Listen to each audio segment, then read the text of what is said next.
السلام عليكم ورحمة الله وبركاته. اللهم صل وسلم وبارك على سيدنا محمد وعلى آله وأصحابه وسلم تسليما كثيرا. النهارده بقى هنكمل لكم فيديو السردين ده بقى، يعني تكملة ان احنا هنفتح عليه النهارده. فيلا بينا مع بعض نفتحه. انا والله ما رضيت افتحه، انا عمالة اقطع في الاكياس ولسه ما وصلتش للكيس الاساسي. فيلا بينا بقى، بس قبل اي حاجة انزلي حطي لايك حطي لايك حطي لايك، اشتركي في القناة، فعلي زر الجرس عشان يوصلك مني كل جديد. يلا بينا على المغامرة دي ونفتح الاكياس مع بعض. انا هنا عماله افتح في اكياس طبعا انتوا عارفين ان احنا حاطينه في اكياس كتيره، فانا عماله افتح في اكياس ولسه ما وصلتش للمصدر الاساسي. لو انتوا شايفين اهو اهو كده، عشان البهارات والحاجات اللي احنا حاطينها اهو. انا هوريكم بقى السردين، شايفين الحلاوه والجمال، شايفين شكله ما شاء الله تحفه. واقول لكم برضو احنا هنحفظه ازاي. برضو هنجيب حاجه بقى نطلع بيها عشان ما يطلوش بكتيريا، عشان ما يبص مننا. اغسل ايدي الاول. انا بطلع فيه اهو يا حبايبي، شايفين عامل ازاي؟ عامل زي الانشوجه بالظبط، دايب دايب. وانا سايباه كمان بقاله يجي 15 يوم بالظبط كده، يعني اخد فترته كفايه. انا عشان احنا كنا في العيد فما عرفتش اطلع منه، يعني قلت ايه اما العيد يعدي هنطلع منه كده بقى، الناس هتبقى زهقت فنحدق بقى. فزي ما انتوا شايفين اهو ما شاء الله، شايفين عامل ازاي اهو. شايفين حاجه كده بتتكلم عن نفسها، تحفه وطعمه تحفه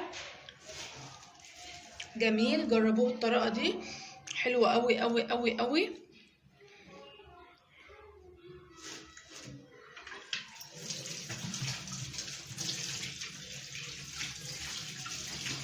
احنا كده طلعنا على قد الاكل بتاعنا اهو مثلا. فاحنا هنعمل ايه في الباقي؟ هنجيب برطمان او علبه، هنصفيه من الميه المملحه بتاعته، هنرصه في العلبه ونحط على وشه زيت. انا هقطع جنب ده ليمون كده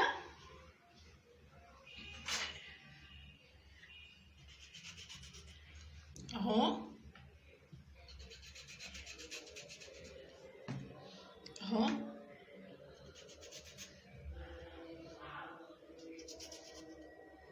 كده.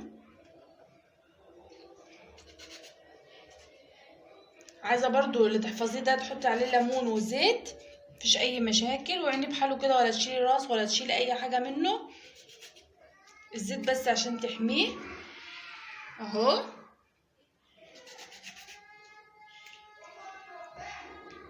اهو كده. انا اهو عملته في الطبق اهو زي ما انتوا شايفينه، حطيت عليه الليمون. معايا هنا اللي فايض بقى، عملت ايه؟ جبت البرطمان ده، هو ده اللي كان فايض عندي. بتجيب الزيت كده وعلى وشه كده وبتحفظيه في التلاجة.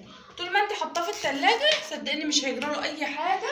عايزه برضو تلمسي وشه بكيس بلاستيك بحيث انت تمنعي بكتيريا تمنعي رطوبه، بس طول ما هو في التلاجة اهو. تكمل عليا يا ماما، هيتحفظ ويبقى زي الفل. انا كده النهارده بتاع اللي في السردين بتاعي خلص. اتمنى النهارده الفيديو بتاعي يكون عجبكم. هو قصير ما عشان ايه ما تملوش مني. والى اللقاء في وصفه جديده ان شاء الله من مطبخي. وما تنسوناش بقى في اللايك والاشتراك في القناه، وفعلوا زر الجرس عشان يوصلكم مني كل جديد. والى اللقاء.